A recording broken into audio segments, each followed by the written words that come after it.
Hello, I'm Kevin Rowlands. I'm currently the editor of the Rooster Journal. I work for a think tank in London, the Royal United Services Institute, editing the journal.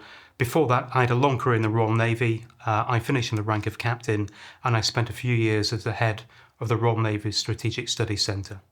I really enjoyed giving the lecture. It was really interesting, and the engagement I got from the audience was fantastic. What I've tried to get across in this lecture, and of course it's a very personal perspective, first of all, I think our concept of war is different than the reality that we see out of our windows today. So I'd like people to think about what war means in reality, what it means to them, because our concept may be framed by art or literature or films and a history that is long gone, and it doesn't really reflect the reality of the world today. So I think that's my first one.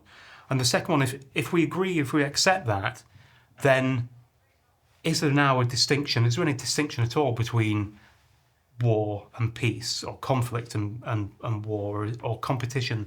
Because there seems to be, we talk about these spectrums of conflict between peace and war and moving along. I'm not even sure those are true anymore. So I think I'd like the audience to think about that and perhaps try and reframe it in a different way. And then the final thing, of course, I am biased, and I come from a maritime background. I think that the maritime environment, the seas, the oceans, are a real microcosm of what's going on and the changes in the world, just because they are distant and out of sight, and they are a testing ground for states to act in different ways. I'd like people to be aware of that as well. So one thing I will take away is a really diverse audience. We had some very young people from the student body. We had some members of the faculty. We had some external members of the audience with lots of different ages and backgrounds and perspectives. And what everybody had was a real interest in defence and security, because this is a hot topic at the moment, and a lot of people are interested in it. I think the second thing I'd take away is people believe that this is a dangerous world and that it's getting more dangerous.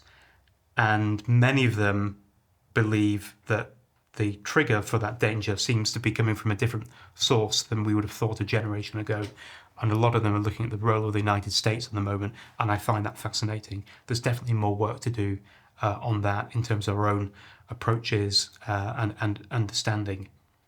And I suppose the final thing is, with that interest, with looking at the United States, with looking at the world, and then looking at my phone before the lecture and immediately after the lecture, the world had changed in that short period of time. As we speak, there are military actions going on in the Middle East between the United States, Israel, and Iran. I went into the lecture thinking one thing, and I came out thinking something else, because the world had moved on in a 90-minute period. If so much can change in such a short period of time, we need to be on top of things. We need to be on top of the reality of hostile action at the moment and seeing what's happening, because otherwise it's going to be too late.